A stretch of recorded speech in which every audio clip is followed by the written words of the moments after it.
Chat box open చేసి. Good afternoon, class. Right. Probably in next 1.5 hour we'll be having results of prelims is what is anticipated. Right. Tentatively. Okay. So otherwise any date that is more speculated. Right. Maybe today, maybe tomorrow. Right. Date ఏదైనా result ఒకటే. Right. In the same principle, when we have to start off with our answer writing session for today, right?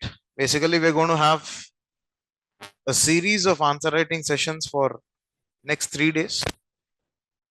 And again, the basic reason is just to keep the momentum of the candidates who have given mains and the momentum of the candidates who have written prelims but might not be clearing prelims, and the momentum of the candidates those who are planning to write your first mains in 2025 or first attempt in 2025. So when we look at the purpose of these 3 sessions of answer writing, we just wanted to get answer writing started for next year as well as this year.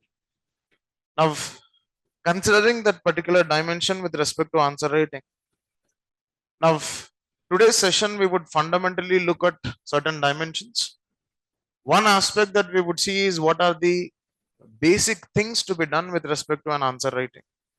That means what kind of prerequisites are we going to have when we talk about writing an answer. And the second thing that we're going to look for today's session, apart from talking about the prerequisites or the basic requirements, is how to approach a question. Because what happens is 90% of the aspirants, when you're writing your answer, you're more focused on answer rather than the question. And you're more focused on the topic rather than the direction or the dimension of the topic that is being asked. So in this context, what is fundamentally happening is 90% of the aspirants deviate from the actual mainstream answer writing for a reason that you miss the orientation and direction and dimension of the question. Now, keeping that in mind, so we will look at how at all are we going to approach a question.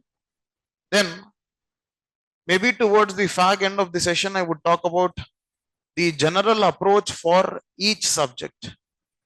And you know that whenever I write an answer, you have to understand that every subject has its own flavor of writing an answer. It is not that I don't or I write my answer of history same as that of geography, or I write my answer in geography same as that of society, or I write my answer with respect to society or for suppose history or whatever it is. I will definitely have a different flavor of writing it when I'm writing with respect to each subject. And one thing that has to be definitely remembered to a larger extent is I can't write same answer in the same manner in every paper, right? I keep telling one common example of 2016 where UPSC was categorically asking about something called as urban floods in all 4 papers. Now, when they asked urban floods in all 4 papers, how are we going to orient our answer according to the flavor of the paper?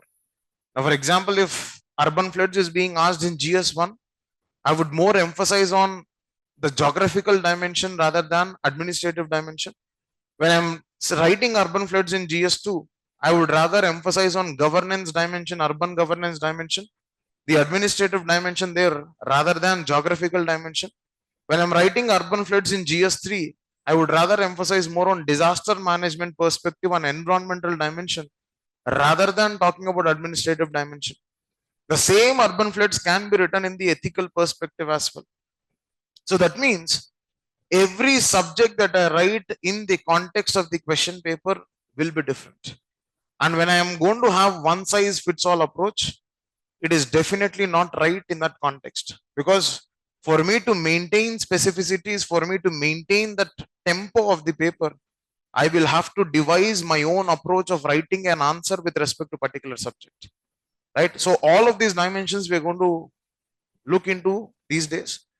And maybe when Nishant sir is taking the session, he would focus more on history answer writing and some basic dimensions of answer writing. Then Shilpa ma'am will be focusing upon understanding various terms with respect to ethics. Because one biggest problem that you see in ethics is when I ask you what is the difference between sympathy, empathy, compassion, and tolerance, all of you will say that, sir, Mother Teresa, right? But definitely, I understand that it is Mother Teresa epitome of one of these characteristic features. Mother Teresa was more known for compassion rather than sympathy and empathy. So you will have to categorically understand what is going to be the difference between each of these terms when you talk about a particular term in ethics, and that is what is going to be dealt by Shilpa ma'am. That is to be held on 4th July. Tomorrow we will be having a session by Nishant sir, who will be talking about general aspects of answer writing as well as more specifically about history answer writing. Right now, getting into our business, what are the prerequisites? Sir, how should Group 1 prepare for UPSC 2025? I think we already spoke about this yesterday, right? This we have discussed yesterday. Open session we had yesterday on the strategy for 2025 and integration of the state service examinations with respect to that. Now, coming to a business today. Now, when I look at what are the basic prerequisites of answer writing, the first and foremost thing that you always have to remember is content is the king. Content is the king. That means I need to have basic content when I'm writing about a particular topic. And one thing is very, very important to be understood whenever you're writing UPSC mains answer is that I can't bluff my content when I'm talking about writing an answer in UPSC. Maybe that you can do in a 10th class examinations, or maybe that you can do in certain exams of state service mains examination, but you can't bluff content when I'm talking about UPSC mains. So the first thing that I'm going to have prerequisite is content is the king. And sir, what is going to be my source of content? I would always say your own personal notes, which is going to be the source for content. It is not that if you're attempting mains for 2024, or if you're going to plan for writing mains in 2025, you will have to understand that I need to have my own source of content because it is my content. When I'm writing it in the exam hall, it is my content. It is not somebody else's content that I'm going to pick and write. That is one thing that I'll have to remember, for which I will have to have my own notes. Right. So the prerequisite for this is content, the corresponding notes. The second prerequisite that I have to have here is clarity on what I'm writing. Now, when I ask you judicial overreach, and when I ask you judicial independence, and when I ask you judicial activism, right? Judicial review, judicial activism, judicial independence, and judicial activism or overreach, 90% of the aspirants will exchange the content. 90% will exchange the content. Now, in that context, just like sympathy, empathy, compassion, just like that, I cannot afford to write an answer without having conceptual clarity. That is one definite thing which has to be kept in mind, right? Because at any given day, some subjects like geography, some subjects like economy, right? Half of the people keep interchanging monetary policy and fiscal policy. You might get it out, sir. We cleared prelims, but you definitely cleared prelims, my dear. But you have to understand, you cannot keep on fiddling around concepts when it comes to certain subjects. That is one thing is definitely geography, economy, ethics, right? And you can't keep misusing words when it comes to governance and society. What happens in governance and society is you people get really emotional, right? If you're writing on women, somebody, a female candidate, if they're writing on women, they get that activist mode, right? Some male candidate who's writing on female will become that patriarchal or male chauvinistic mindset is shown there. Now, when you're writing on governance, and by mistake, if they ask you what are the reasons for corruption in India, you're like, everything is corruption, sir. Right? What is happening here? You are slipping the, I will not say slipping the tongue, I would say you're slipping the pen there. for the reason that I will have to have balanced terminologies when I'm writing some papers like governance and society to a larger extent. And so for that, I need clarity. Why am I using this? Why am I at all using this? If I talk about pink collar jobs, when I talk about the women candidates, or when I talk about the stereotyping or gender stereotyping, I need to know what pink collar jobs actually mean by. Just because somebody has used it, and I cannot use that particular term just without knowing the concept about that. So one particular dimension is the clarity. The third thing that you will have to understand whenever I'm talking about answer is I should be able to talk about convergence. Now, what do you fundamentally mean by convergence to a larger extent is how is my question and answer converging to a same point? That's very important. One dimension of convergence, I would say the primary part of convergence is whether your answer and the question are they converging. Why? Because it should not be such that sometimes they're asking you the reasons for multi-dimensional poverty, but you're writing reasons for poverty. Are they same? No. Why? Because multi-dimensional poverty is more comprehensive understanding of poverty, because in Indian systems, we have income-based poverty as understanding of poverty. So in that context, you have to categorically understand that we are talking about multi-dimensional poverty, not about poverty alone. So that is one thing that you'll have to remember in this context. So convergence of what is asked and what you're writing. Now, for example, if you're talking about International Maritime Organization, right, you will be writing about maritime, you will be writing about organization, you will be writing about international separately. But you will not be converging, or you will not be talking about International Maritime Organization. If they're asking you what is the structure of Competition Commission of India, you don't know. Now, when you don't know, what do? You try to create your own structure. Now, in that context, what you have to understand is first convergence is with respect to the convergence of question and the answer. The second convergence that you will have to definitely ensure when I'm writing an answer is the convergence of subjects. I would say the convergence of subjects is more to do with interlinking of various subjects. That means now this interlinking is what is going to diversify my answer. Please remember that. Now, when I ask you something on poverty, you will only talk about what, my dear? You will only talk about maybe the economic dimension. You would never rather focus on political dimension. You would never rather focus on administrative dimension, or you would never rather focus upon the institutional dimension of it. Now, in that context, what is happening is you are unable to diversify. Now, when they ask you what is the impact of climate change on agriculture, what will you do? You will only focus on crops. You will only focus on crops. But you will have to categorically understand agriculture can be normal agriculture that is related to crops. Agriculture can be with respect to horticulture. Agriculture can be with respect to animal husbandries. Agriculture to a certain extent can also include what? The dimension of fisheries. Are you understanding? That means what is happening is I need to be able to interlink different dimensions of a particular topic when a particular question is asked. And in that context, I need to converge various subjects at the point of my answer. And if you're not doing diversification of your answer, what is happening is examiner will be least interested in writing or giving you marks. Why? Because let me put a perspective here. Now, for suppose, now there are two candidates, say candidate 1 and candidate 2. Now, candidate 1 has written beautiful content. He has written beautiful content, but this content is only in one dimension.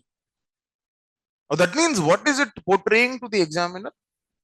It is portraying to the examiner that this fellow has deep thinking, but he doesn't have diversified thinking. Your answer sheet is speaking to the examiner. And at the end of the day, administration is all about what, my dear? Diversity. From how many sides I'm able to look at a particular problem. From how many sides or from how many dimensions I'm able to arrive at a particular solution. Now, that is the reason why I tell the simplest exercise that any of you who is writing answer should focus upon what? Look at the first one, look at the component analysis.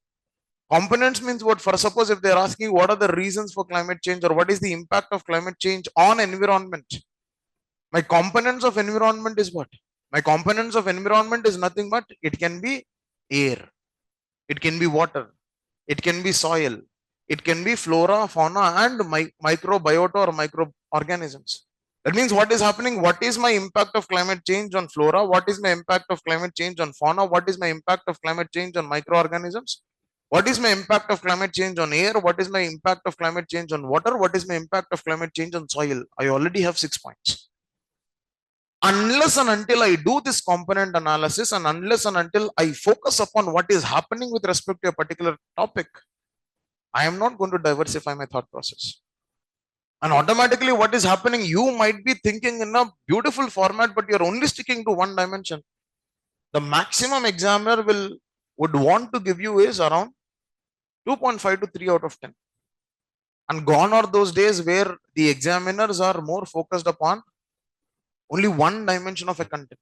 Why? Because aajkal bacche kya kar rahe yaar? You see, students are so updated when it comes to their preparation. They use chat GPT, they use bard, they use different dimensions, they use different institution sources, and what is happening is they pick up one dimension from each source.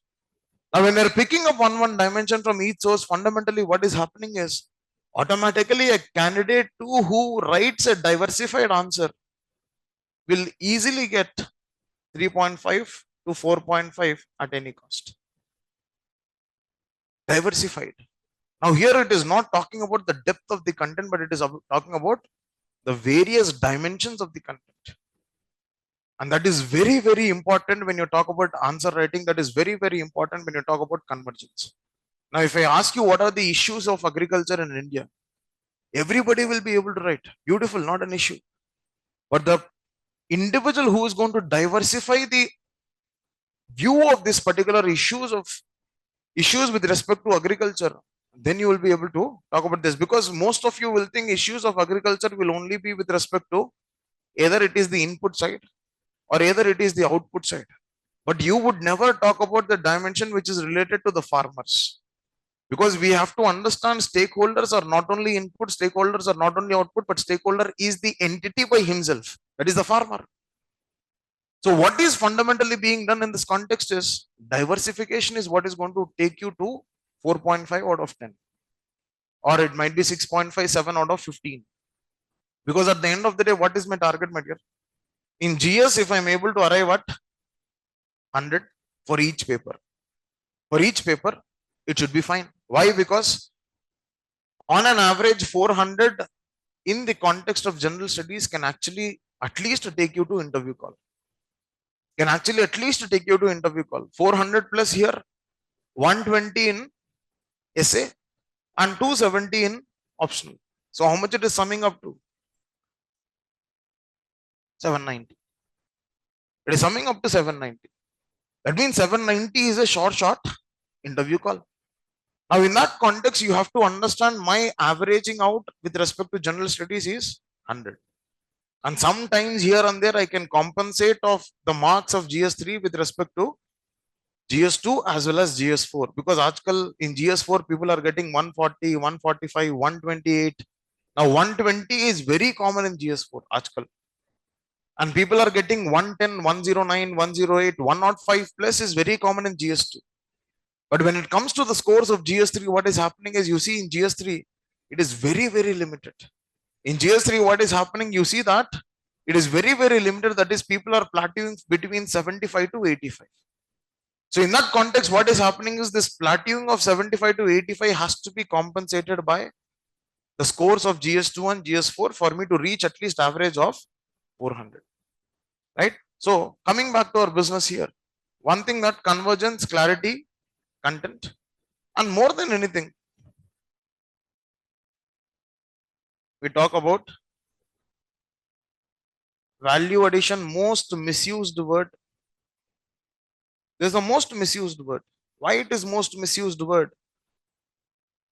People, rather than focusing on the value of the answer, they focus on value addition for an answer. Why people are more bothered about graphs? People are more bothered about statistics.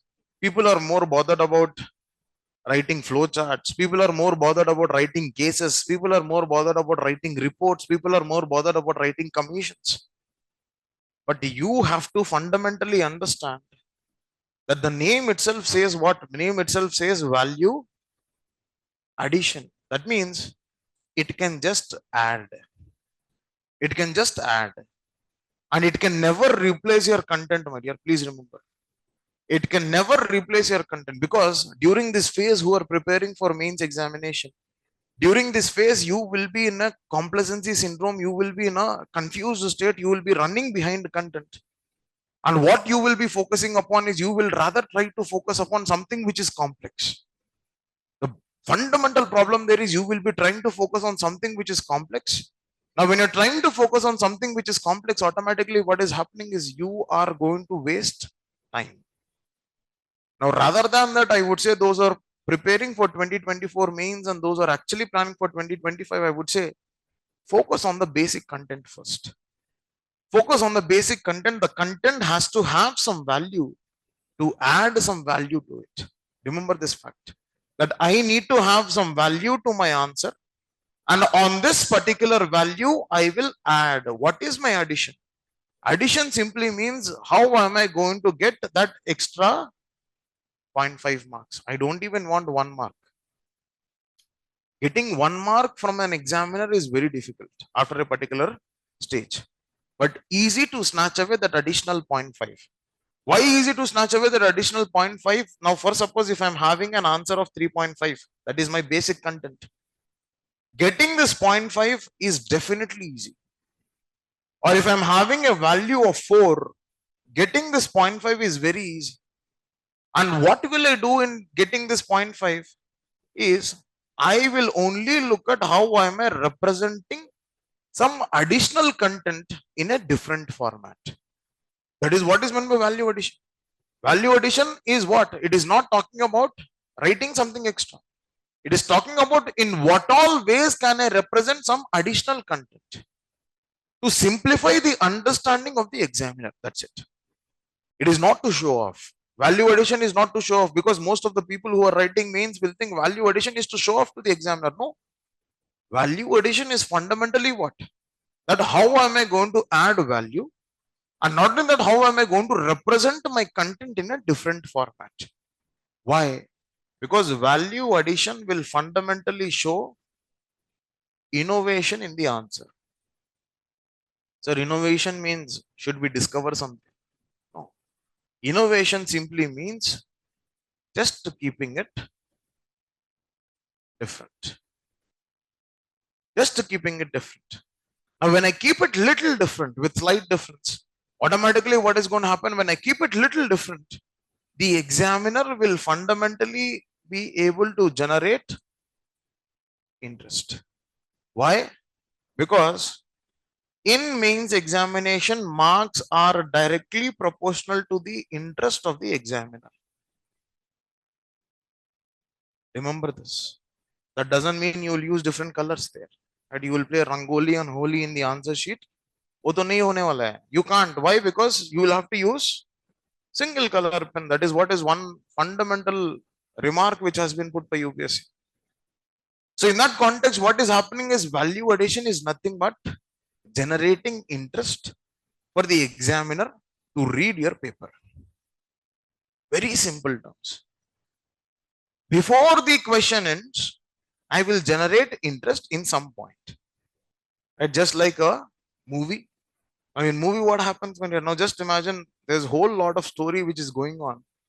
And when the story gets monotonous, suddenly what happens? The director brings in some fight. Or the director brings in some song. Director brings in something which is little tricky. From there, the again momentum builds for a movie. Right?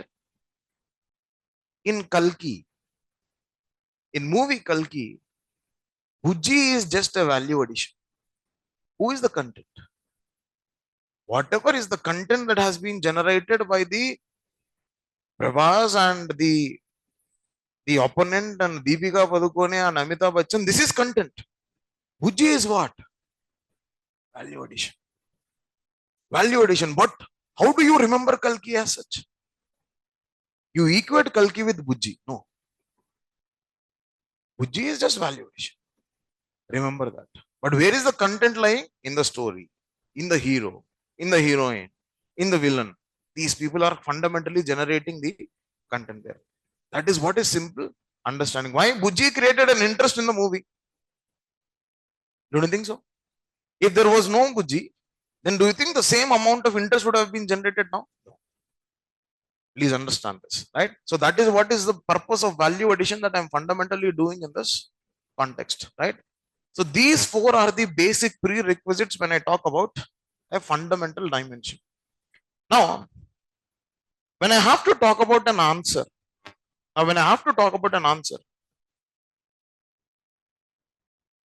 look at an answer, what actually gives me marks?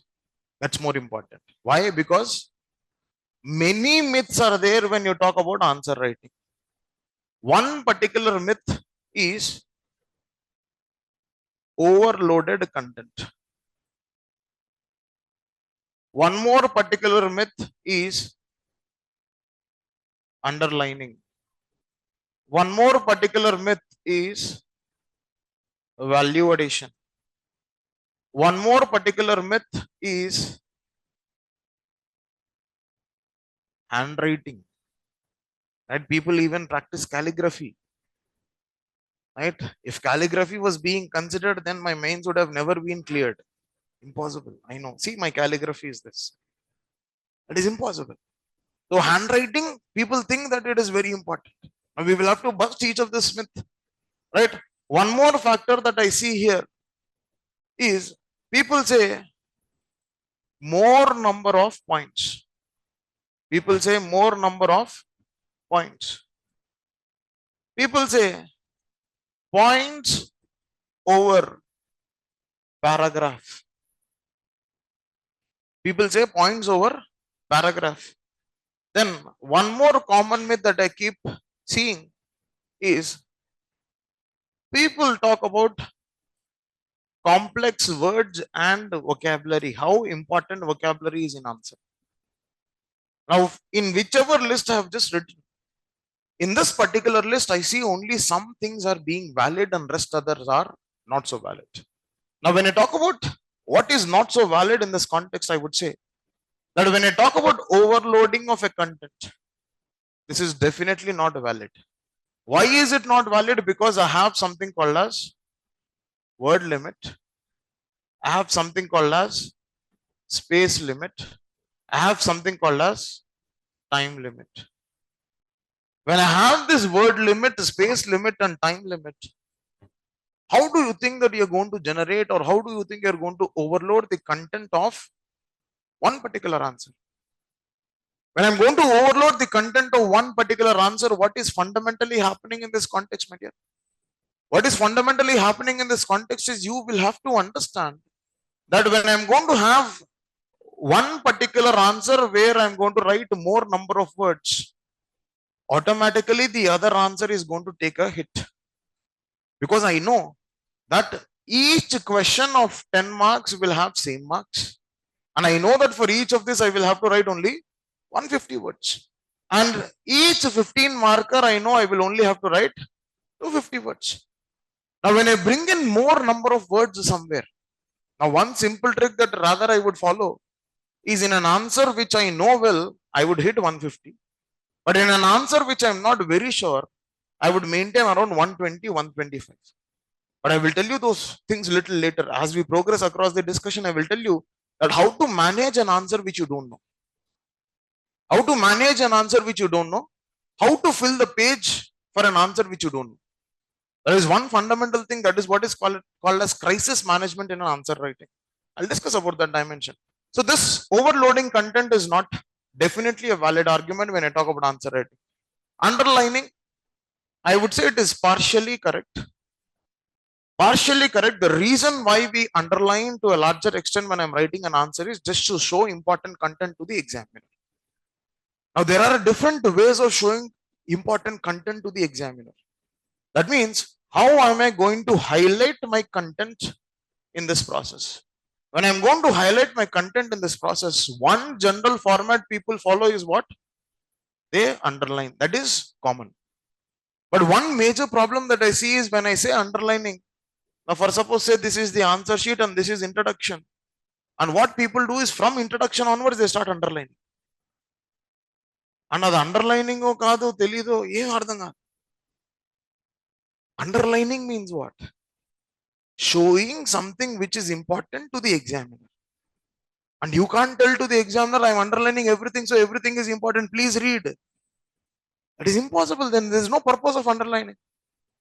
The simplest way to restrict this is maybe maximum you can keep account, maybe 3 to 4 or 5 underlines per page.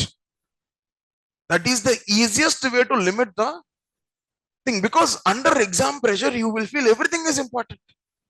Under exam pressure, you will think whatever you're writing is beautiful content.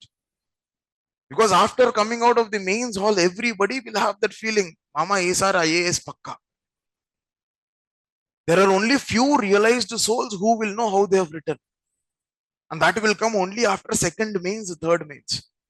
And in this category, definitely for those people who are writing mains for the first time, they will be like, Mama ASR IAS, right? Right? They will call up even their parents and tell, Sambandham etkandi. Minimum undali, sir, set ayipoddi. First mains. Because the satisfaction that you get in first mains is your biggest achievement will be answering all questions in time. You are like, if you do this, forget about what is being asked. Forget about what is being asked. Sometimes you don't even know what is being asked, but you fill the page. And your biggest achievement when you're writing your first mains will be a candidate who is filling all the pages within 3 hours. And when the examiner is pulling the paper, when you put the full stop, you're like, yes, okay. Ab to pehla. Relevance, coherence, convergence, structure, clarity, representation, value addition, presentation. Nothing is bothered for that candidate. Right? Please understand these dimensions. Right? So I can keep that. The second way of highlighting my content is I will change my font. That means for those people who have good handwriting. ఇప్పుడు నా దాంట్లో నేను font మార్చిన పెద్ద ఏం లేదు. అంతా ఒకటే ఫాంటే. Right? It doesn't matter. So for people those have good demarcating handwriting, maybe you can change the font. Right? Maybe you can go for italics. Right? It's probable. For those who have good straight handwriting, you can go for italics when you're representing. It actually enhances your value addition or enhances your representation. Or the simplest trick, irrespective of handwriting, I can simply write my important things in capitals. I can write my important words in capitals. Right? But you have to understand that you can't do all of this in the exam hall. Before you enter the exam hall, you should have practiced all of this, that which word will be going to be in capital, which word will be in normal. There, if you suddenly think, no, this should not be in capital, some people will write, is capital. Why have you written under pressure? Right? This capital. ఎందుకు sir చెప్పాడు క్యాపిటల్లో రాయమని, నా పేపర్లో ఏది కనిపించట్లేదు, write something. That's a problem. So ensure that you have these dimensions. Now when I look at the third myth that I was talking about is value addition. Now let me put a perspective to this value addition. Definitely. Now when I talk about value addition as such, what constitutes value addition? What indicates value addition? What should be seen when I talk about value addition? Now, my value addition will start from the stage of introduction. Now, what is my simplest value addition that I can put in an introduction? I will add some current affairs, or I will bring in some context. Why did they ask this question? Or I will talk about some statistical data to be written in the introduction. Statistical data. That can be some value addition which I start bringing in from introduction itself. Or maybe when I'm writing some polity, maybe I will write some article. Or maybe when I'm writing polity, I can maybe introduce by writing a judgment, at least a case law. Probable. Now, when I'm writing on NHRC, I can talk about what? I can bring in Paris principles. When I'm talking about NHRC human rights, I can bring in the Paris principles. NHRC is a testimonial for upholding the letter and spirit of Paris principles. But introduction. तो इसका मतलब क्या है? I'm bringing in some dimension which is adding value but not deviating from the question. That has to be very, very clear. When they're asking you, evaluate poverty as a multi-dimensional concept. Evaluate the mangroves are a kind of, say, keystone ecosystem or keystone species, something like that, some question like that. So in that context, what is happening? You will have to definitely understand that I am not going to deviate from the question which is asked, but I will have some value being added. The basic is maintained, and this basic is going to be wrapped up in some value addition, basic dimension. Now I can also see value addition coming into the main body of the answer. When I look at the main body of the answer, trust me, the biggest value addition in the main body is structure of the answer itself. Right? Structure of the answers. If you ask me, sir, what is your strength? I will say structure of my answer is beautifully spot on. It is spot on. Sir, how are you deriving the structure? 90% of my structure is going to be derived from the question. 90% of the structure is going to be derived from the question. That means if they are asking you the issues of certain dimension in the question, if they are asking you in the light of the statement, evaluate this, what would I do is I would pick up the keyword from the question itself. When I pick up the keyword from the question itself, automatically what is going to happen? I'm going to maintain my structure, and this structure is relevant to the question that is asked. The structure is relevant to the question that is asked. And the biggest value addition of main body of an answer is structure of the answer. And what am I going to do to maintain my structure? I always follow one simple technique called as keeping subheadings. I always maintain this dimension called as keeping subheadings. Now, when I keep and maintain the subheadings, automatically what is going to happen?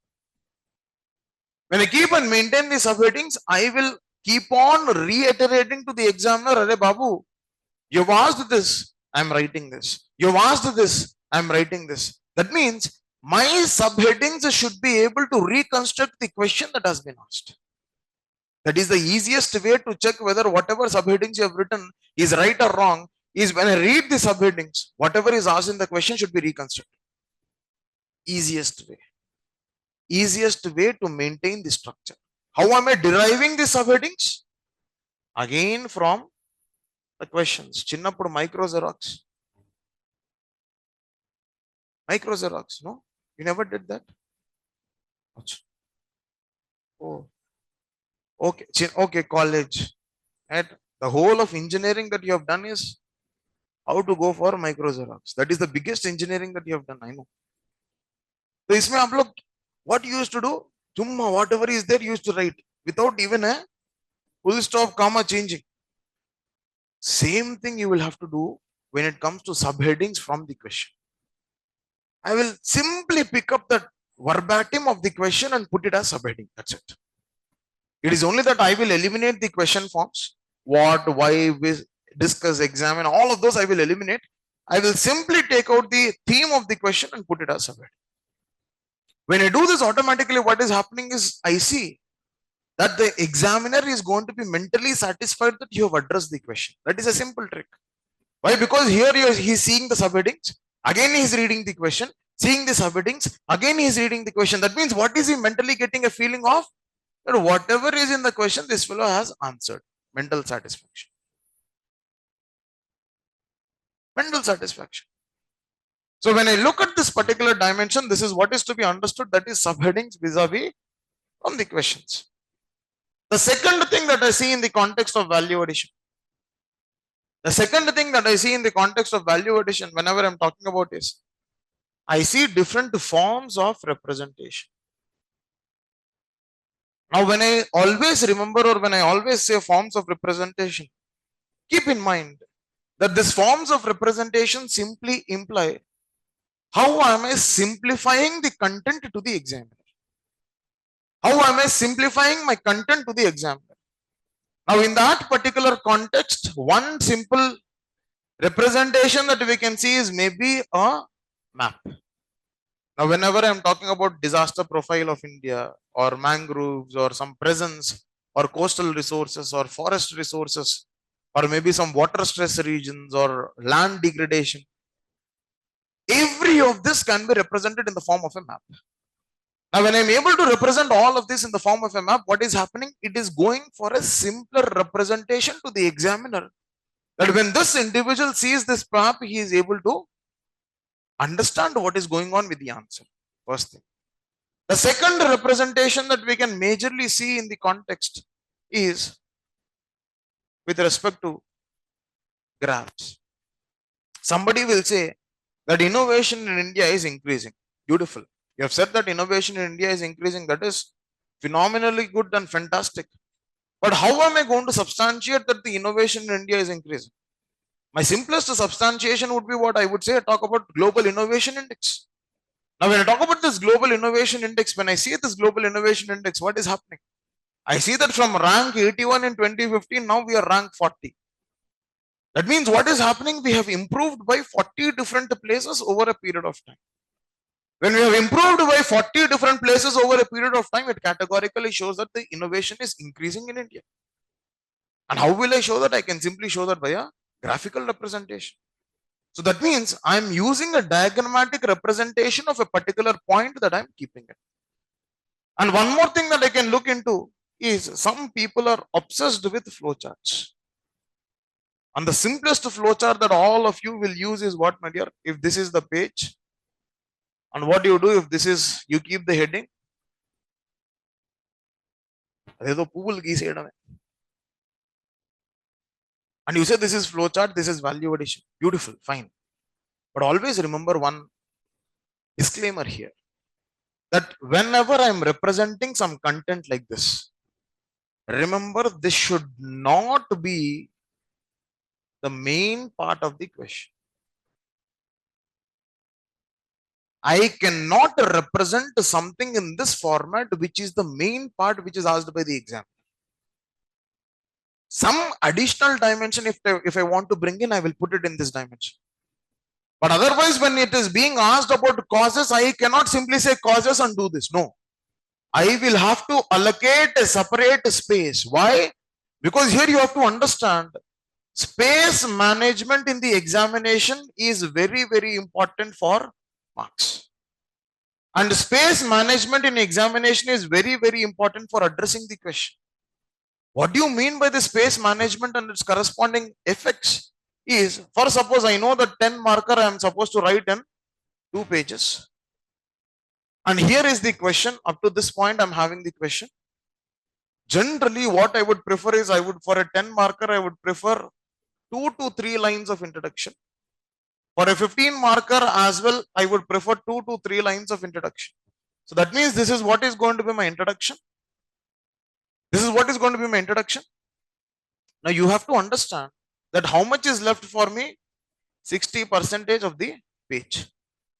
And take it for granted that if it is a 10 marker, this page will be worth 5 marks, this page will be worth 5 marks. And are you writing the content which is worth 5 marks in this 60% is important. Because what generally happens is, in the flow, just because you understood, you had some value addition, you randomly use of the space here. When I randomly use of the space, I'm only left with 40% now. In this 40%, can I write a 50% answer? Impossible. When you don't do this, automatically what is happening, my dear? Space management means management of marks. If they're talking about 15 marker for 3 sides, it simply means what? 5 marks for each side. 10 markers, 5 marks for each side. 150 words means what? 75 here, 75 here. At least if not that proportion, at least it should be 60 here, 80 here, or 65 here or 85 here, something like that. Because understanding that this is part is consumed by the question. Sometimes questions will be big.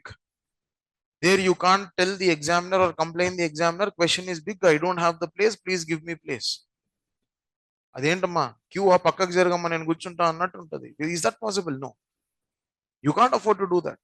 So in this context, you will have to understand that it is all about space management means marks management. Space management means content management. And here, marks, content, space are all converging. Are all converging. I am not going to have something different in this context. So please remember this. Because I have seen that people till this point, they would not have started the answer only. People will have many apprehensions. Trust me, my dear, I will give you one simple funda to remember. Where do you have to give additional dimension? Where you should not give additional dimension? Now, if at all any question, I can tell you in UPSC, it can have different parts. Which questions may there is only one part. In some questions, there are two parts. In some questions, there are three parts. In some questions, there are even 5 parts. This is generally a 15 marker.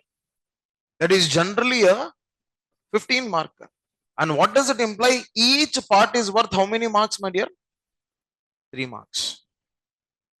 And I cannot afford to miss this. And what will I simply do? I will simply introduce and straight away get into the business of the question.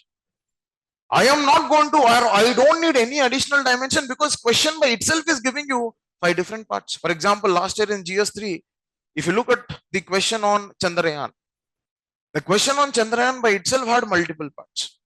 Or if you look at the question with respect to wetlands, question on wetlands by itself had multiple parts.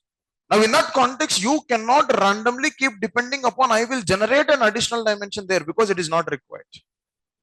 Now when a 3-part question is given, be it for 15 marks or be it for 10 marks, again you don't need to have to go for generation of additional dimension. Unless and until they are dimensions like issues, challenges, constraints, blockades, disadvantages, cons, all of this, some negative dimension of the topic is given. One additional dimension that you would do there is what, my dear, you would go for either way forward or either you would go for measures. Remember this, that apart from this dimension, I am not going to go for anything else there. That one dimension is either I would go for way forward in that context or I would talk about measures in that context, nothing more. That is one additional dimension that I am generating because I have a negative dimension being mentioned in the question. Now, when I move further, I see when it is a 2-part, when a question is having 2 parts, if it is a 10 marker, again, I would not suggest you to generate some new dimension. But if it is a 15 marker, I will have at least 30% of my space to be created to be there for new dimension. And how am I representing my new dimension? I am representing my new dimension with respect to what? On the basis of this flowcharts. On the basis of this flowcharts, that is where I use my flowcharts. That is where I use my ray diagrams. That is where I use my Venn diagrams.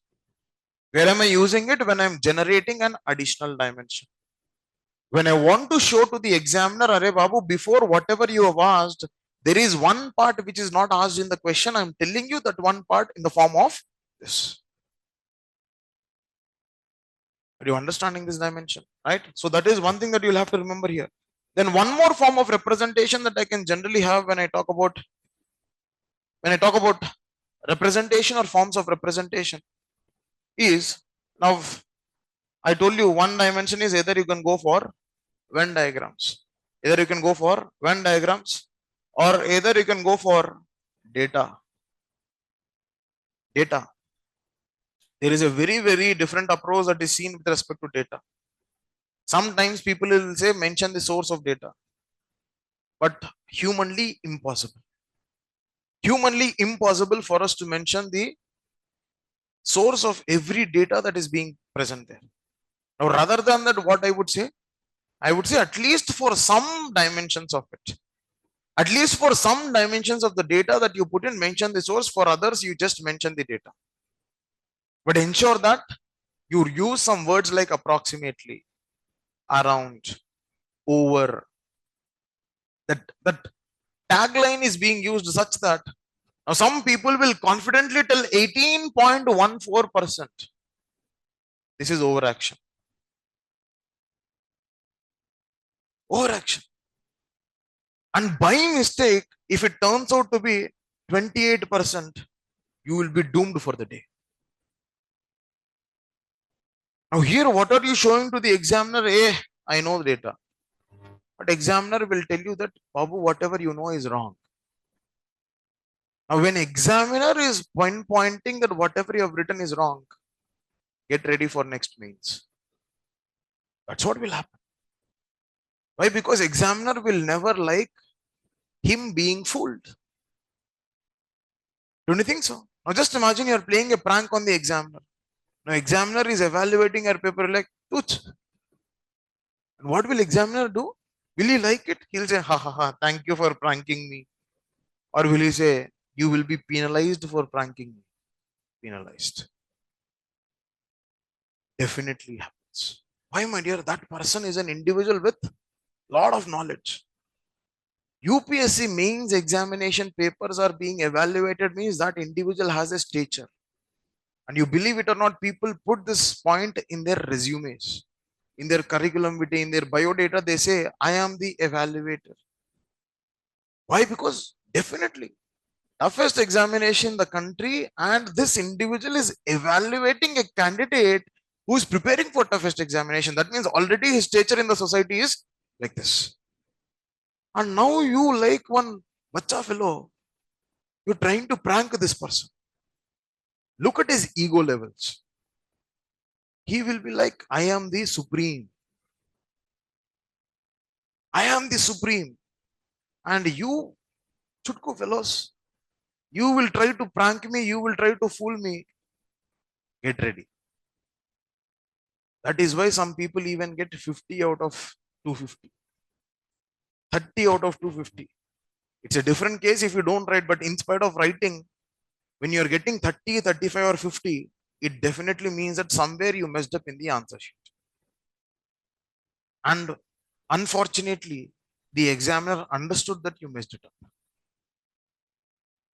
Right? Whenever you want to bluff something, bluff in a way that he doesn't get to understand.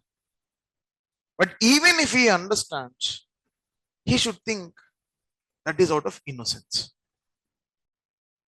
If I didn't know data, I would have written around 20%. Hey, bacha. He was unable to remember this 8% maybe. Possible? Possible. But you, what, 18.14%? Oh boy, this fella has so much. Let me look into this business. So, data is a little risky affair unless and until you remember the things in data. Right? So, that is one form of representation I can definitely have when I talk about forms of representation. Now, when I look at value addition in one more dimension, especially how am I bringing in value addition in conclusion. Now, before I move from body to conclusion, by there itself, when I move from body to conclusion, there itself, I have one scope for value addition. What is my value addition? When I write way forward, or when I write some suggestions. Now, always remember the easiest way to value add your answer is become suggestive. Suggest. Because at the end of the day, what you have to understand? You have to understand that you're an administrator and you're not only identifying the problem, but you're suggesting some solutions for it. Now go big, get little suggestive in that context, but ensure that suggest something which is very practical.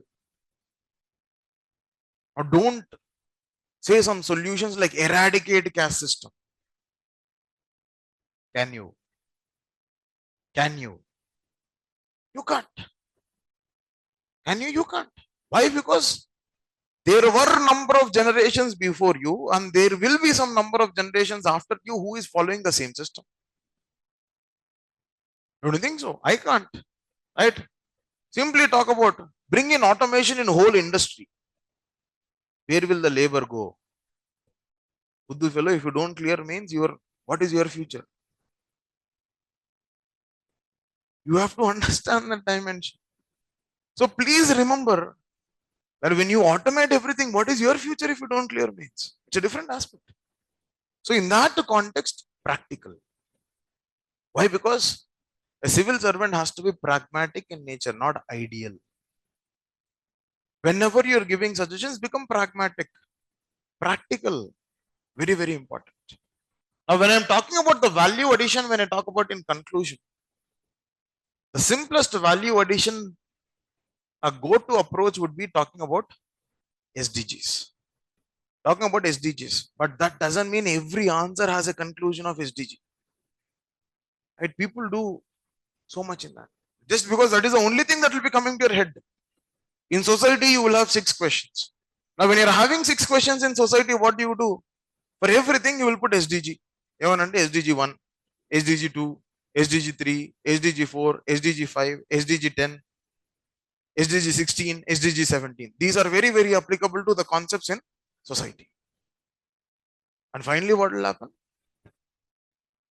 Examiner will not feel it sustainable.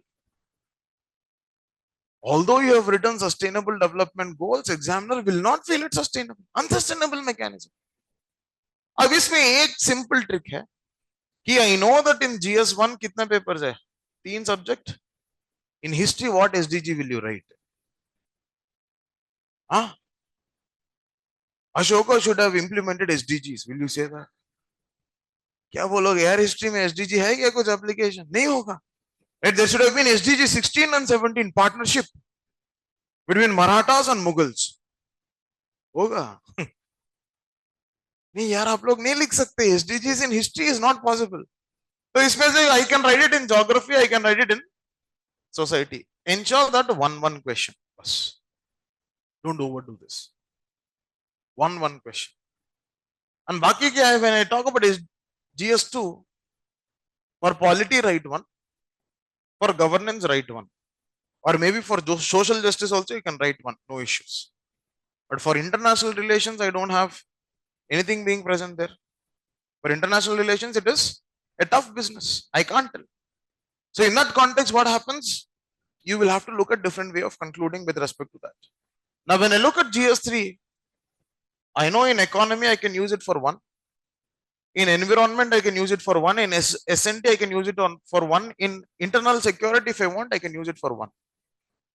Because these have 5 subjects. In GS3, I have 5 different subjects. At least I can use it for one question. What am I doing? I know that the subject or the expert who is evaluating polity will not evaluate governance.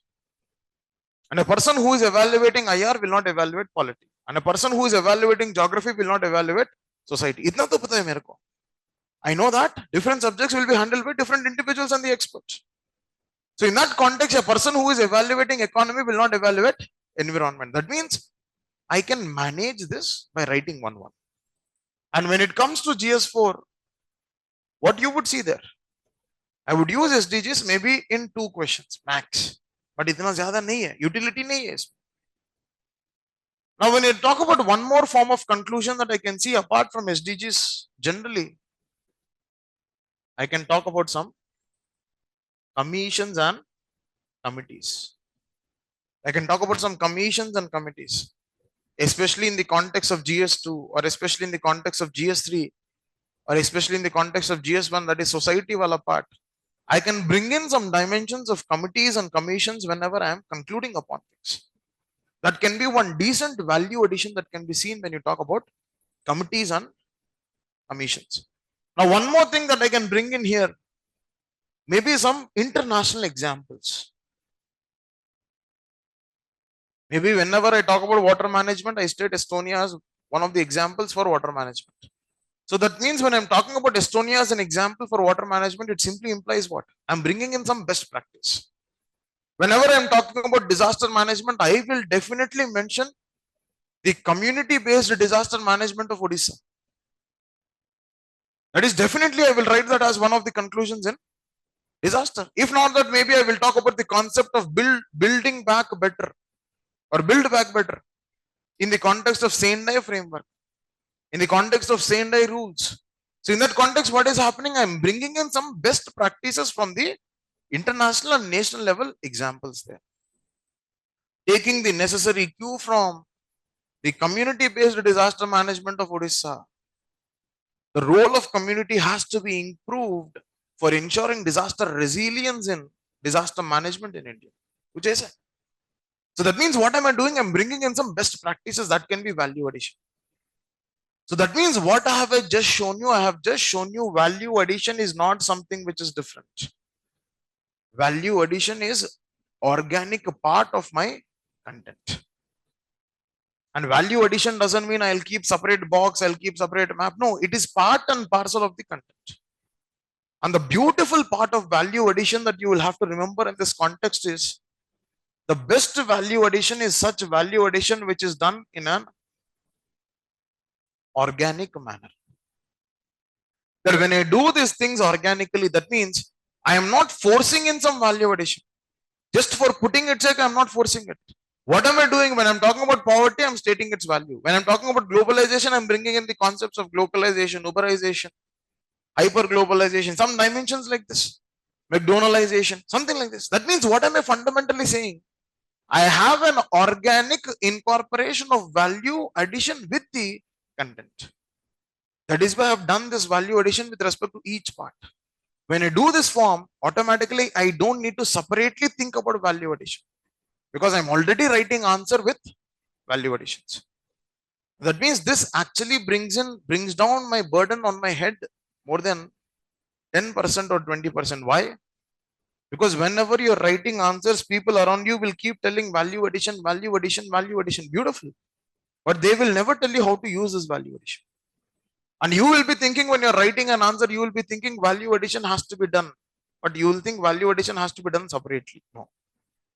Value addition is part and parcel of the content that you're writing. Remember this. Okay. Now,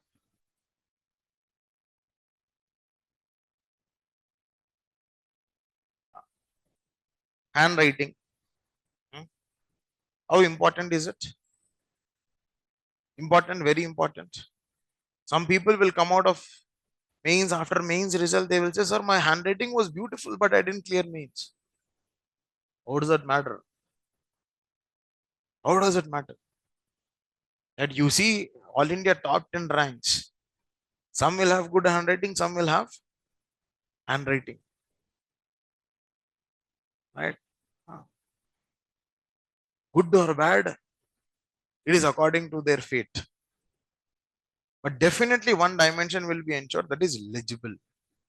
Legible nature of handwriting, and the handwriting has to be legible. That means what? Examiner should not struggle to read or should not be searching for the content in whatever you have written. When examiner sees it, he should be able to understand what you have written. That's it. And don't make him put additional effort there. Why? Because always remember the efforts that are put by the examiner will be limited. Right? How much ever effort that I reduce when he is evaluating, that many marks I will get. But when I bring in more efforts in evaluation, marks will be less. Remember this. Remember this. Value addition is doing this business. Legibility of an handwriting is doing this business. Examiner will come mentally fixed. I'm only going to put only this much of effort. I only have this much amount of energy. This is the kilocalories I'm going to spend on each paper. If it is exceeding one also, I will reduce the marks by 1. Finish. Because at the end of the day, you have to understand examiner is who? Human being. right? I don't think UPSC can never bring in a robo for evaluation. It will never. You see the prelims examination by itself, it is still physical examination, not CBT, computer based. So many state service organizations have gone for computer based. They say we are technologically very smart. But UPSC believes in a person being smart rather than technologically being smart. Please understand. So in that context, when an individual is human by himself, human beings are known to have limitations. And when they're having limitations, automatically what is happening? The efforts which is putting for you for him to read your content will definitely reduce the marks which is putting for your content. It has to be legible. If you're having good handwriting, then you will have little edge. That doesn't mean just because whatever nonsense you want you write, you will qualify. No. Right? Remember that. Those were 10th class. In 10th class, if you could write, and especially one favorite question used to be the parts of a flower. And if you draw flower in different colors and make it look like flower and put that stigma, that kind of structure that you put, examiner used to give you full. इसमें कुछ नहीं है ऐसा. Remember that, right? More number of points. This is the star item of the day. Why it is the star item of the day is I opened my discussion of answer writing with one statement: content is the king. And I went on to elaborate upon that. I talked about not only the deeper aspects of the content, but I want diversified content. The simplest benchmark what examiner looks at is the number of points indicates the extent of diversity that you have written. Remember this. Because I definitely know I cannot write more number of points when I don't have diversity in the answer. Rather, when I am writing my content without having multiple points or without having diversity in the content, my answer gets redundant. My answer gets redundant. Right? This is cow. This is white color. This has a horns. This has a tail. What have you done? Everything is 1 point. Everything is 1 point. But what are you thinking? You're thinking, I'm smart. And you're putting multiple dimensions. But what else you're supposed to do? You were supposed to look at the physiology of the cow, the structure of the cow, the appearance of the cow, the utility of the cow, the significance of the cow, the status of the cow. The same example that you take when you're writing. अब क्या है इसमें छह dimensions के बारे में मैंने लिखा है इसमें. I've written 6 different dimensions related to cow. Now, what is going to count more for me? Am I going to elaborate on cow as it is, or I'm going to talk about diversified dimensions of cow? Diversified dimensions. Which one you will be interested in knowing? Diversified dimensions. When you by yourself is interested in knowing about diversity, don't you think examiner will be more interested in that? Definitely yes. Why? Because diversity of the answer or the points will indicate diversity of thought process. Thought process. So number of points is one dimension which you'll have to definitely ensure. Sir, how many? Is next question. I would objectify it by saying that, sir, for a 10 marker, at least 12 points. For a 15 marker, at least 18 points is my count. That is my count. When I sit down and write, I count. When I'm writing it under multiple subheadings, I ensure that I divide my content accordingly. If there are 3 parts for a 15 marker, I write 6 points under each. If there are 4 parts, I write 4 points under each, and I have my value addition and conclusions. Please understand. If it is a 10 marker, I ensure that if there are 2 parts in a 10 marker, 6 and 6. This is very, very important. Why is it important? Because examiner would want proportional representation. What do you mean by proportional representation? I can't be satisfied by writing 6 points for 10 marks. I need at least 10 points. The safer zone is 12 points. Should you write 18 points for 10 marks? Then you are a fool. Why? Wasting time. That is what 90% of the aspirants do. If you know something on food processing, you keep on writing food processing and you keep on processing there itself. And for half an hour, you have written 115 mark. Finally, what is going to happen? Nothing else. Come outside and establish one. Food processing industry, nothing else. Maybe something related to mango, mamidi tandra, nothing else. Why are you writing 30 minutes 15 marker? Excitement. So मेरे को बहुत पता है food processing में. I also worked, sir. I also have one food processing industry in my room, sir. Beautiful, sir. But why are you establishing it in the exam hall, sir? I agree, sir. But why? You please understand, sir. Right? So you have to understand that this is one dimension which you'll have to definitely ensure when I'm writing an answer.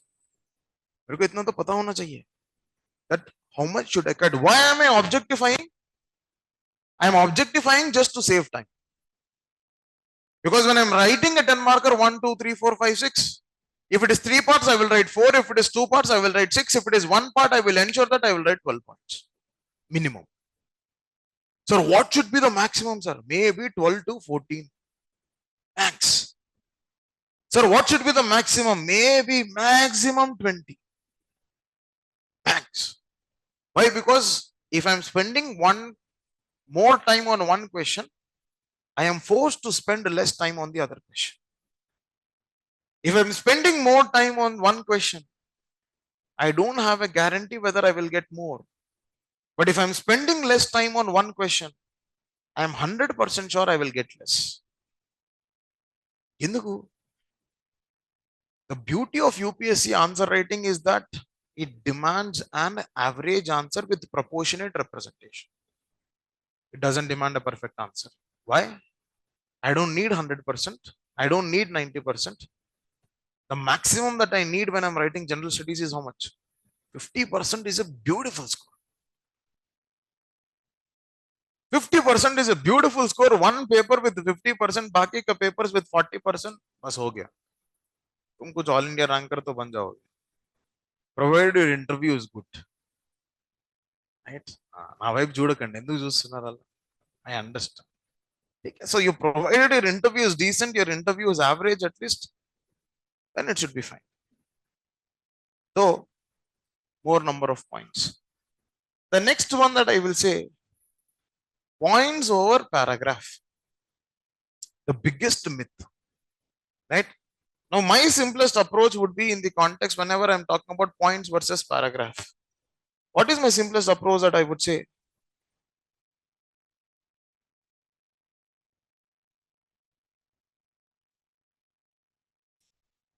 What is my approach?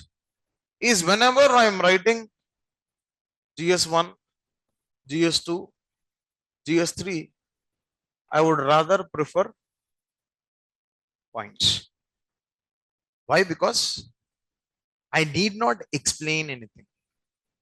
I can just represent. And because I see that if I say India has large levels of population, I'll simply say, for example, 20% of global population. If I say population is increasing in India, what will I say? I will simply say 17% is the annual decade or the decadal growth rate in the context of India. That means what is happening? Am I describing something? I don't need to describe anything in these subjects. Why? Because statistics by themselves or the value addition by themselves explain each of this. Now, when I say innovation in India is increasing, I gave you the simple example. Mangroves in India is decreasing. Globalization in India is increasing. Urbanization increasing. Increasing urbanization, for example. It is anticipated that around 50% of the population is going to be in urban centers by 2040. Should I have to explain something? No. So I would prefer writing what in this context? I would prefer writing point format. Why? Because I know that I will have to represent more in less space. I will have to represent more in less space because I see multiple parts of the question existing. And when I'm having multiple parts of the question, what am I going to do? I would simply, if I have to see that if I am saying this is the answer, say for suppose this is the question, what would I do, my dear? I would rather say, this is my intro. This is my intro. This is my subheading, first subheading. 1, 2, 3, 4, 5, 6. This is my second subheading. 1, 2, 3, 4, 5, 6. Then some way forward or some measures. Then conclusion. See my page. It's full. It's full. Why is it full? I'm managing and ensuring it to be full.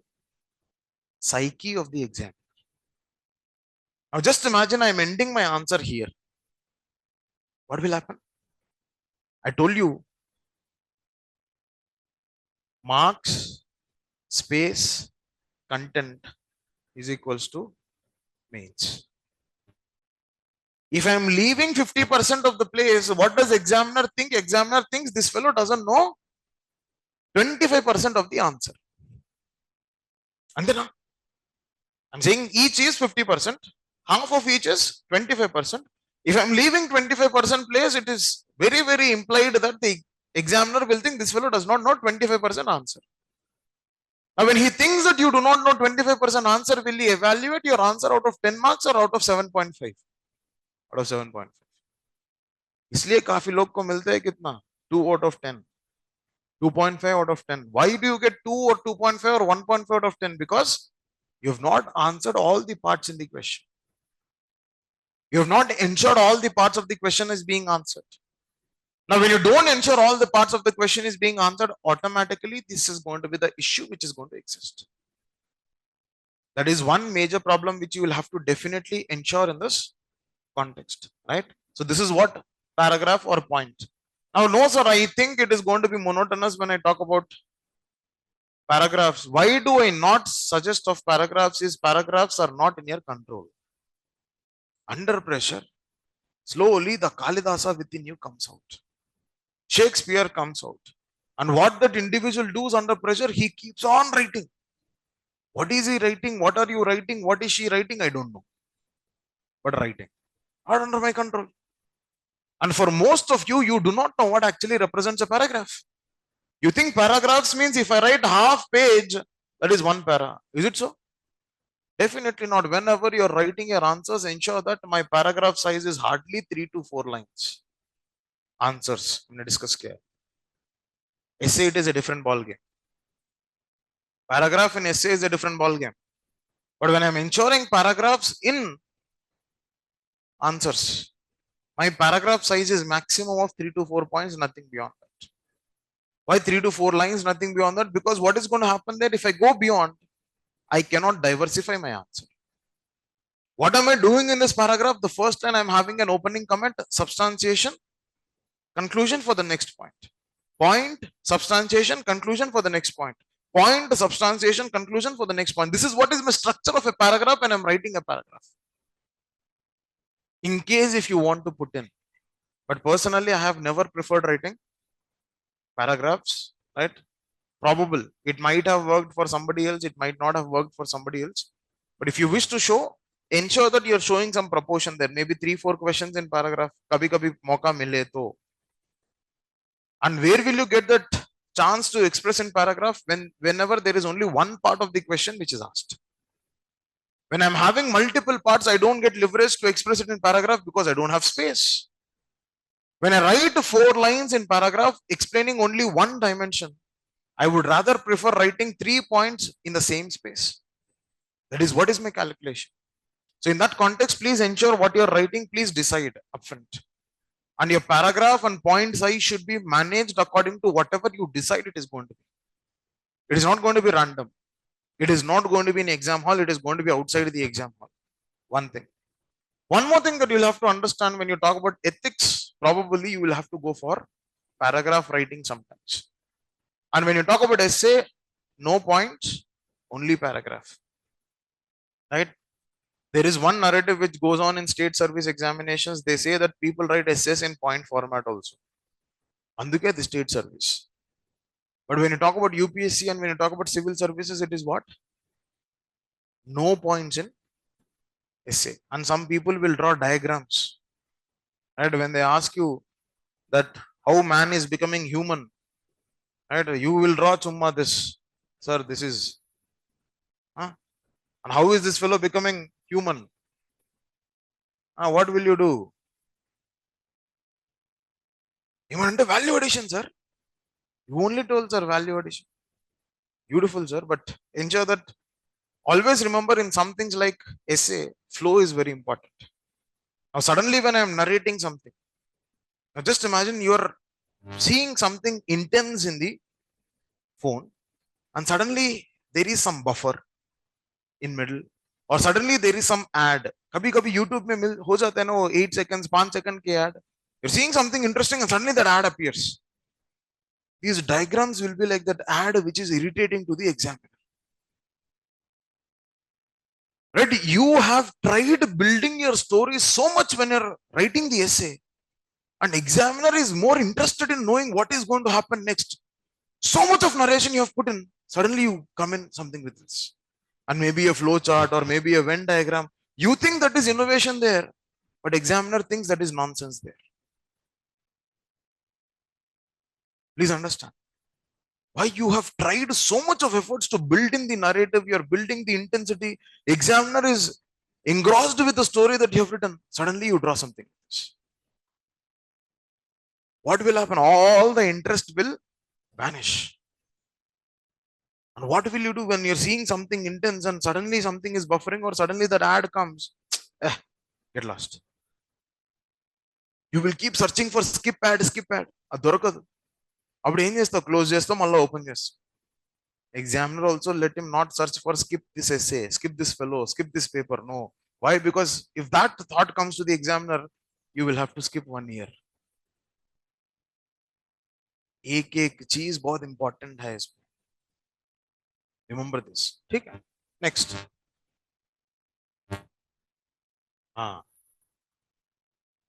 Complex words versus complex words and vocabulary.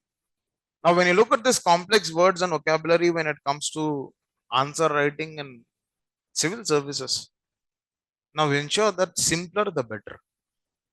In 1 year, 2020, there was one essay by UPSC, simplicity is the ultimate sophistication. Now, when UPSC by itself follows this principle, you have to ensure that you give your dimensions in a simpler format. It is not that you're randomly bombasting the examiner with words, vocabulary. It is not necessary that that fellow is from English medium. Suddenly from till 10th class, he has studied Hindi medium, and suddenly in graduation, he is studying English medium, and somehow he became professor and he's evaluating your paper. Now, you're making him flabbergasted with your vocabulary and perplexed with your vocabulary, and automatically what is happening there? What will happen to the examiner? Irritation. Why? Because his ego is being hurt. You're intimidating this individual. Why? You're making him remember that, hey fellow, you are Hindi medium, I am English medium. Ego पे आ गया यार बात. Ego पे आ गया बात. When examiner's ego is hurt, he will ensure that you are hurt. इतना रुलाएगा ना तुमको कि 1 साल तक you cannot forget about it. So never hurt examiner's ego. And when you run behind value addition, it is very sure you will hurt examiners. Why some people, when they're writing society, and by mistake they are sociology optional, or by mistake they are anthropology optional, and what will happen? What will they do? They will write about Imail Darkhain, right? They will chumma write about Leelavati, or Iravati Karve, or Leela Dubey. What is happening here? Do you expect examiner to know that? Just because you know it, because you had that optional, what will maths fellow will write? Integration of society is equals to differentiation and d by dx of. Will he write that? How will he write that, my dear? Integration of society, will put some integral symbol there. Sir, caste is DC by DS. DC is caste, S is society. Differentiate, derivative. क्या बात कर रहे हैं यार? You can't. General studies. General studies means which is general. When it is general, I'm maintaining a balance between being extremely sophisticated, being extremely specialized, and being extremely general. So that is why I keep telling what? I keep telling one simple funda of answer writing in UPSC, that you should never be a chaiwala when you're writing an answer. In the same way, you should never be Amartya Sen when you're writing the answer. Why Amartya Sen when writing the answer? Extreme levels of intelligence. Very, very high intellectual orders. Complex. Analysis. Thesis. Everything is there. Chaiwala, extremely general. When you ask what is the solution for poverty by Amartya Sen, he says, human capability approach, he says. When you ask the same question, what is the solution for poverty in India to chaiwala, he will tell sell more chai. Very simple. Yes. Very general. Very intellectual. Where should our answer lie? This is the point where your answer should lie. The general characteristic features of chaiwala and the substantiation of Amartya Sen. When I bring in the general characteristics of chaiwala, I ensure simplicity in the answer. Simplicity. What are the issues with respect to health system in India? Simple question पूछे आप लोग क्या सोचो? That you will think that I will have to bring in that commission, that, this. In this process, you forget the basic. Basic problem क्या है health system? Health infrastructure है ही नहीं. Basic. Expenditure है ही नहीं. Professionals and human resource है ही नहीं उस sector में. Very, very less. Now, what is happening is I would talk about building it from the basic. Right? Just like in Sendai framework, they say build back better. I would say build back from basics. Build back from basics. Automatically, it would enhance your score in general studies. इसको लिख के ले लेना. You will see toppers' answers. Definitely, you will get one definite feeling that you will get that వీడేంటి ఇంత simple గా రాశాడు. Acha, did he write like this for becoming a topper? I know more content than this fellow. But you have to understand it is not about how much complex content you know. It is how much simple representation is done in the exam. Simplicity is the ultimate sophistication. Ensuring the simplicity and ensuring the substantiation, automatically I'm going to have a right mix about writing an answer. Unless and until I maintain this, it is not going to be very, very easy when I'm talking about answer writing when it comes to UPSC. Are you understanding these dimensions? Right? So these are some of the basic things that I wanted to build in with respect to these.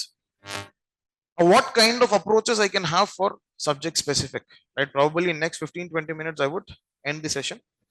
What kind of specificities to be followed when I'm writing an answer in each subject? Now, when I look at history, now this is as per my understanding, probably Nishant sir would more elaborate upon these dimensions. One definite thing that I would ensure when I'm writing is I would talk about whenever I can speak about time periods. Time periods. Whenever I can speak about the sources of the history, that is inscriptions, the literature, the sources of the history. Now, whenever I want to speak about, I will definitely have to talk about the multi-dimensional analysis of it. And in this multi-dimensional analysis, was there any temporal continuity? Was there any temporal continuity that has been existing? That means because of something which happened in the previous era, did something happen now? That is what is one kind of interlinkage that I can bring in when I talk about these dimensions. For example, if you look at phallic worship, in IVC we had this, now also we are having this. So that means what? There is a temporal continuity which is existing with respect to these dimensions. So I can bring in that particular Ashta Pradhan and Council of Ministers. So that means इसमें क्या चल रहा है? I see some temporal continuity that brings in dynamic aspects of history. When I'm writing geography, I definitely need to understand that one dimension is I will have to definitely mention the geographical concept that is involved in that answer. When I'm writing monsoon, I will simply not write it as seasonal rainfall. No. I will talk about ITCZ, I will talk about mascarene, I will talk about the Himalayan systems, I will talk about Tibetan plateau, I will talk about the modifying factors, definite the geographical concepts which are involved there. The second thing that I will have to ensure when I'm writing geography is I will have to talk about some data, especially when you talk about economic geography, when you talk about disaster management, that is geophysical phenomena, or especially whenever you're writing an answer on human geography. I will have to definitely bring in data at any cost. The third thing that I will have to ensure whenever I'm writing an answer on geography is I will have to focus upon diagrammatic or visual representations. That means map is mandatory. Scope unna lekapoyina, you will have to draw. Map is mandatory. So I will talk about the diagrammatic representations or the visual representations when I talk about geography as a subject.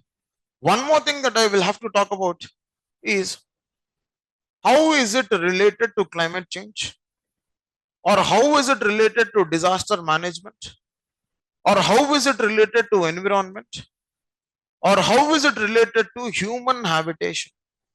This fundamentally brings in the dimension of applicative aspect of a geography.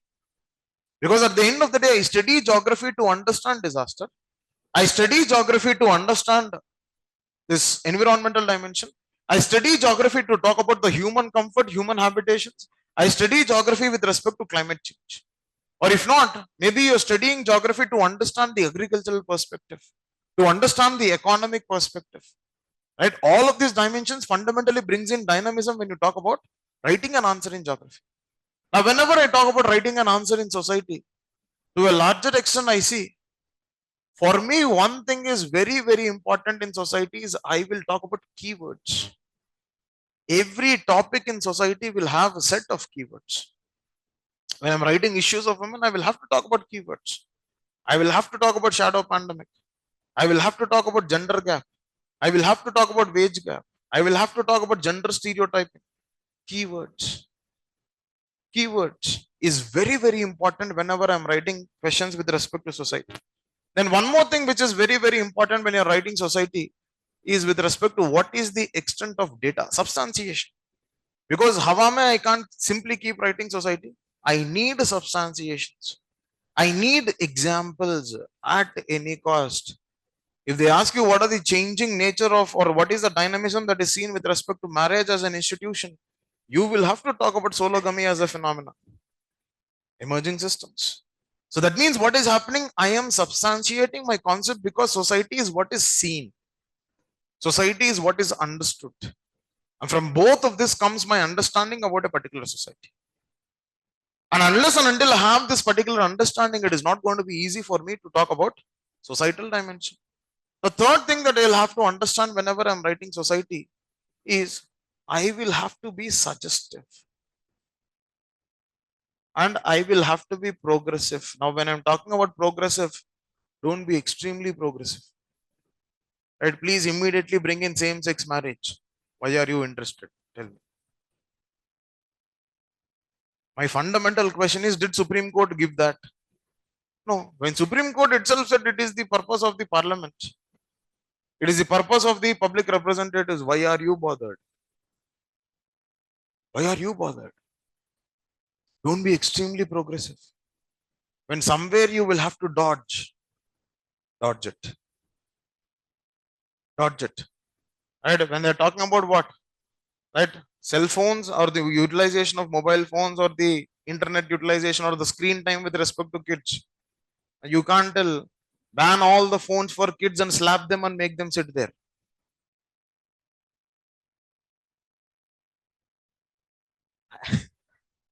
I can understand that what is your level of frustration because you didn't have your mobile phones when you were kids. A Pinky, Chinnu, Munnu at the age of 3, 4, they're having phones. I understand that is out of frustration. Some of you will even pinch and run away, those kids. I know. Right? So in that context, it's a problem. Balance. Balance the system there. Right? And in society, don't bring out your emotions. Don't get emotional. When in 2019 UPSC asked what are the challenges to Indian secularism? Sir, challenges hai sir. Secularism is going, sir. It has to be retained, sir. Government has to be banned, sir. Don't get emotional. I am a secular Indian, sir. Mera Bharat Mahan, beautiful. India is great, but maintain balance. When somebody is asking about caste issue, don't get emotional. Sir, my friend was not allowed to have intercaste marriage, sir. Eradicate caste system, sir. Please, sir. But please, sir, understand that we are writing exam. लिख लो, खत्म करके बाहर आके. If you want to come out and scream on that question, nobody is stopping. Scream, caste should be banned in India. Nothing will happen because outside. On the paper, yes, sir. We will have to look at the necessary way forward, sir. Yes. Caste is bad if they say. Maybe, sir. May not be, sir. Secularism under challenge. Sometimes yes, sir. Sometimes no, sir.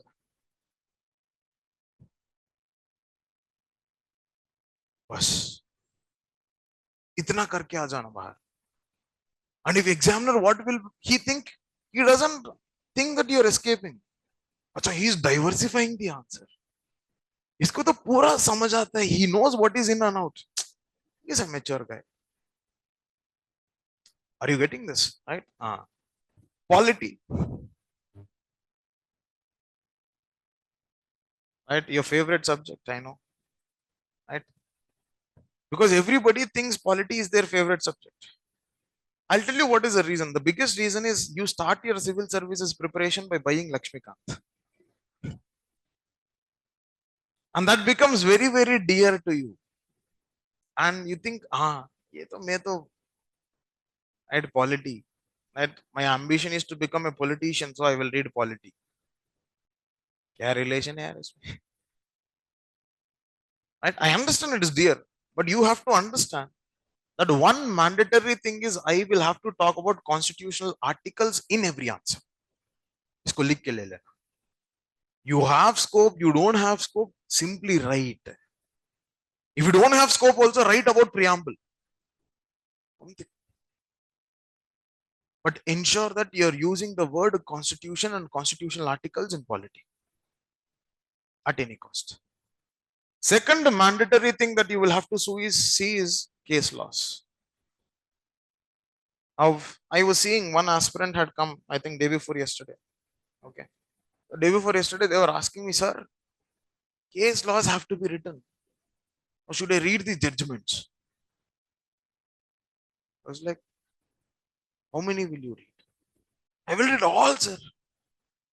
When you become judge. Why will you read all judgments? What is the smartest way? Smartest way is remember 15 to 20 case laws. Whatever they ask, I don't need to describe. 15 to 20 ratta maar lo. इसमें ensure 10 are conventional, 10 are current. Smart way. Why would I spend more time? Will you read whole judgment? One line about each case law. First one line. And whenever you're reading any case law, what is your simplest thing that you'll have to remember? Which topic of the syllabus I am using this? And the simplest utility of case law is generally seen in GS1 society, GS2 in polity and governance, in GS4 sometimes in administrative ethics. And I will remember 10 conventional. Keshavananda Bharati case to Pakka. Minerva Mills, Pakka. Yes or no? Definitely yes. Cooper case, Pakka. Are you understanding? 10 conventional, 10 current. Use them. And if not this, whenever I see the theme, for suppose I talk about governor, I will definitely use Perarivalan case. इसका मतलब क्या है? Either I can go in a thematic approach or I can go in a case wise approach, but multiple utilization of this case laws. And one more thing that I will definitely have to see is commissions and recommendations. Commissions and recommendations at any cost with respect to the polity. And one common commission is in every answer, don't write second ARC. Right? Diversify. If you don't know any committee or commission, high level committee. Some high level committee. Right? Some departmental committee. Some parliamentary committee. Ensure. Management. In case कुछ नहीं पता है. ये तो बहुत informally मैं बोल रहा हूँ बस. But generally we will have 5-6 questions with respect to this we can manage. Second ARC hai, National Committee to review the working of Constitution, right? And respective committees of that particular subject. For example, when I look at water as a subject, Mihir Shah Committee has. When I talk about prison reforms and all, I will talk about, maybe I can talk about Malimat Committee. When I'm talking about criminalization of politics, I will talk about Vohra Committee, NN Vohra Committee. In elections, I will talk about Dinesh Goswami Committee, Indrajit Gupta Committee. That means what is happening is I will definitely have the easiest way to remember this is go in a thematic approach. That is one. Then when I look at governance and social justice, again, this is very, very similar to society that you write. That means my game here is going to be with respect to what are the keywords, what is the concept, what is the data, and what is the substantiation.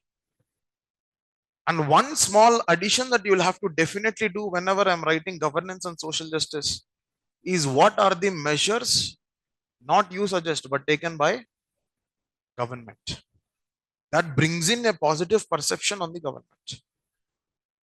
That brings in a positive perception on the government when you talk about what are the measures that have been brought in by government to a larger extent. Are you getting that? Are you understanding that? So that is one dimension which you'll have to remember in this context. Then when I'm talking about international relations, now international relations is majorly current affairs. Now if it is asking about bilateral relation, I would definitely talk about maybe representation in map. In bilateral, kuch representation in map. And ensure that you're having some international organizations being written there. International organizations will definitely be there for any sort of. So in that context, you will have to talk about those international organizations to a larger extent. So discuss about those international organizations. Then apart from that, when I look at GS3 in economy, ensure there is data. Ensure there is data. And now so much of data that I say that for a 10 marker, I keep a count of 4 to 6 data points. For a 15 marker, I keep a count of 8 to 9 data points. Because examiner will be impressed by data. But data which is authentic and reliable. Which is authentic and reliable. So 4 to 6 or 8 to 9 data. Then definite one more thing I will have to see is what are the governmental measures which are being taken. And as and when you get scope, bring in the dimension of economic concepts. Because economy in mains will appear very general. If I'm writing on agriculture, most of you will be able to write on agriculture. But the problem is you have to bring in those important dimensions. Those important dimensions will have to be brought in, those economic concepts to be brought in with respect to that. So that is one. Now, when I'm writing environment, one definite thing that I will see in the context of environment is the concept, data, more than anything, examples. Examples is mandatory in environment. Examples and substantiations become very, very important in this.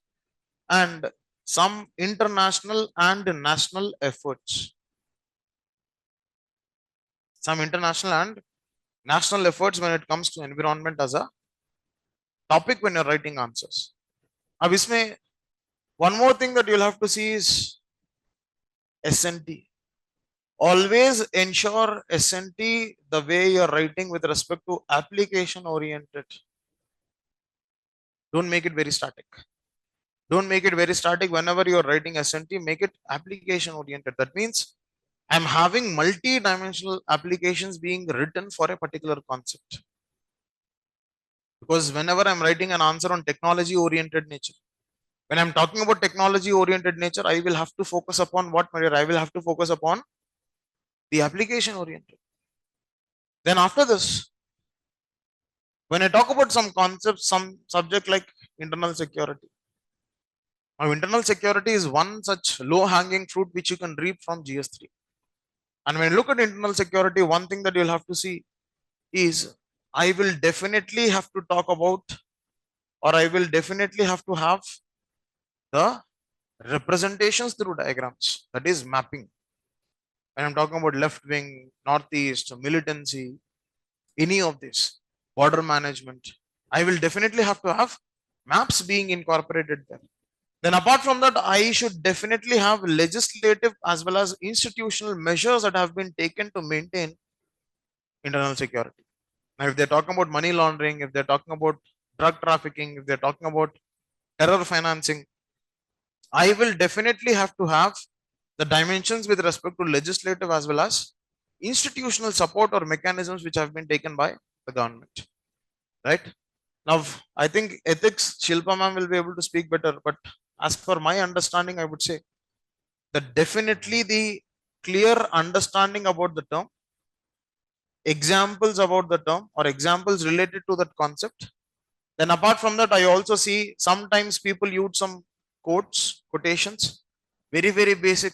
You don't need to remember something complex, just basic quotations. Then sometimes if you wish to, you will definitely have to talk about thinkers.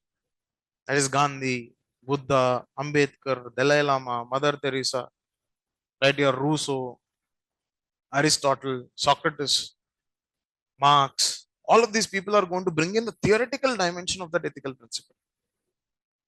So when you bring in the theoretical dimension with the help of the thinker and you're bringing in your own understanding along with examples, that is what is the simplest way of representing a ethics answer, right? So this is what is one particular approach that you'll have to remember when you're writing answers for different subjects. Is this clear, right? If you have some questions, I'll be more than happy to answer. Otherwise, that is it from my side, right? Sir, how to complete the paper? How to complete the paper? Practice, practice. And the paper completion will depend upon rate of recollection. And rate of recollection will depend upon degree of revision. You have better revision, you have better recollection, and faster representation. Very simple supply chain that is existing there, right? Any other question that you would want to ask?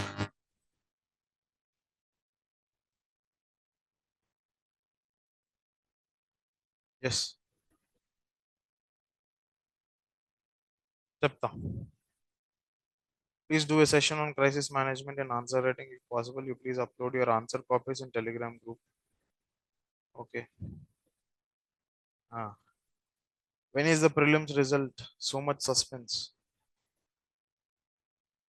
How much time we need to take for one question, sir? Ah. Regarding prelims result, I am very, very same as you. Right? I never worked in UPSC. Okay. And I neither have anybody working there. The maximum that I know in UPSC is the gate of UPSC and the trees, because I have visited it multiple times. Nothing else. Because even the security will not be the same. It'll keep changing. Right? If they were same, at least maybe I would have made friends with them. Hi bhaiya, kaise ho bhaiya? Then they would have definitely asked me, bhaiya fir aa gaya? Huh? So हो सकता है, I don't know, but otherwise the information that you have and the information I have is very same, right? तो result के बारे में I don't know, आना चाहिए शायद, because पिछले साल तो the same day in the morning itself the result was there, right? So this year, after so many years, I'm not bothered, but rather I'm more bothered about my students' result. That's a different issue. But personally, I don't need to take a lot of tension because, right, things are done. Okay. So now when it comes to, sir, how much time should we take for writing an answer? Very simple. 10 marker 6 minutes, 15 marker 9 minutes. I would rather divide the time into 10 marker is 6 plus 1, 15 marker is 9 plus 1. Why? Because this will be 10, this will be 10, 70, 100, 170. What is this one? Understanding question. You don't understand question and you're in a hurry to write, what will happen? Question is asked about depletion of wetlands, but you will write significance of wetlands. What will happen? Rendu wetlands hai. But the problem is, exactly, the dimensional analysis is very different. One is depletion, one is significance. Dono alag hai. Right? So that is what is an ideal time that I would always suggest. So when question asks two parts, then if you don't have content for one part and have better content for another, then how to manage the part which we don't know? What should we do if you don't know anything from the question? Can you please tell about crisis management? Sir, about data points, can we use words like approximate? Yes, I can use words like approximate around all of those. Now, when I don't know anything about a question, should you write a question? कुछ तो लिखना पड़ेगा. If you don't know anything, chumma write that subject or that paper syllabus and come. If it is a question in GS2, start from first and write. I mean, jokes apart. One beauty of civil services preparation is you learn so much that you will know something about something. Something. इसका मतलब इस साल they have asked Freud wala question. The only thing that you know in Freud is it is a glacial landform. बस. They asked you what is Freud and what is the cultural significance of Freud. क्या होगा यार significance? Significance इतना है कि बस क्या है? That it is glacial landform. That is the first point. Why? Because I know only that. Then what you will do? It is beautiful. It is scenic. Right? It has some significance in water security. ఎందుకు glacial అంటే ice అంటే water. Are you understanding? For example, Purviya. Why are they called as Purviya in Bihar or something like that? They asked. And what is the significance of that? I know in my geography, Purviya means which is based on direction of origin. Purviya means something which is originating from east. So it is something which is related to rainfall east. तो लिख लो बस क्या cultural significance क्या होगा, cultural relevance क्या होगा, ये होगा कि एग्रीकल्चर के बारे में, ఎంటర్టైన్మెంట్, some భోజ్పురి సాంగ్స్ నేను ఎప్పుడు వినలా పాడలా నాకు తెలియదు, but something can be there. Are you understanding? I'm a being very specific there? No, I'm being very innocent. Why? I know that when rainfall happens, somebody will sing, somebody will dance, somebody will go for cropping system, somebody will make movies on this. Probable. Some animals will have their breeding season. इतना तो पता है मेरे को, rainfall जब होता है इतना तो पता है. I know that you eat मिर्ची बज्जी. यस, सो सम डायटरी पैटर्न होगा, होगा कि नहीं? तो 5 3 4 पॉइंट बस. Should I drag on this? No. I told you there is a difference between writing around 20% and writing 18.14%. This is innocence, human limitation. UPSC never wants you to be perfect. Limitations are accepted. That is why UPSC never wants you to get 90%. For 45% selection हो जाते तुम्हारा. Yes or no? Yes. Why? Because it accepts human limitations. Nobody is perfect. No administration is perfect. बस पता है उसको भी पता है. But when I write it like this, you're trying to show off. Who told you this when you don't know this? Who told you this? Random. So when I don't know a question and when I'm writing, write it in such a way that you're not caught by the examiner that you don't know. For example, International Maritime Organization for 15 marks.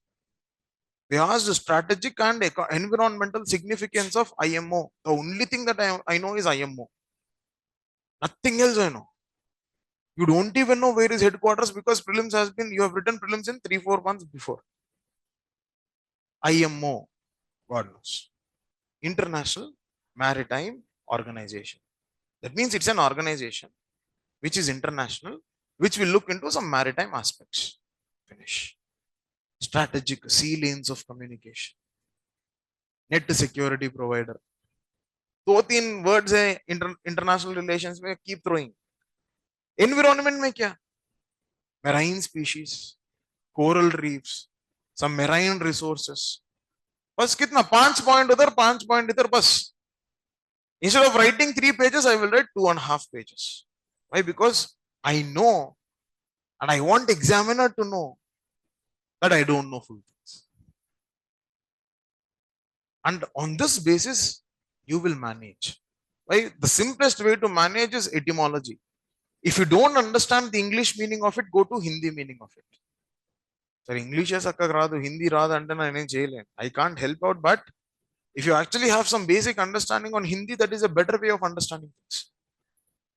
When you don't know some, for example, one year in 2020, they asked about obscurantistic tendencies in India. Obscurantism, किसी को पता ही नहीं है. The Hindi version of obscurantism is easy. So in that context, what happens? This is the way you manage your crisis to a larger extent. Right? Interpretation of different types of question words. Okay, about quotes. For every question, we should start from new page. Huh? My dear, you please understand, for those who are attending it for the first time or for those who are seeing, that every question will have already question given. If it is a 10 marker, 2 pages will be given. If it is a 15 marker, 3 pages will be given. After that, without your choice, next question will start. Right? If you want to extend the same answer for the next question, also write, no issues. But it's only that you will be evaluated on those parameters. Okay. Is this clear? Any questions? Any more questions you have? You are asking something.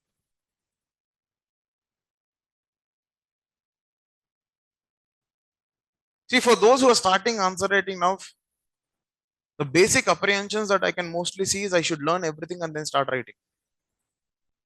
I would say no. Have some basic understanding, then you can definitely start writing. There's a very, very different approach that you'll have to understand. That till the point I wait for knowing everything, that knowing everything never comes.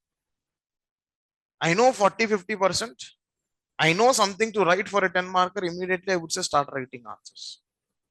But should I start writing answers without knowing anything? Definitely not. And don't say, sir, we are practicing for crisis management. No. Isn't it over? But you will have to know some basic content, then uski hisab se you'll have to start writing answers. Right? Any other question? If nothing is there, we'll stop the session.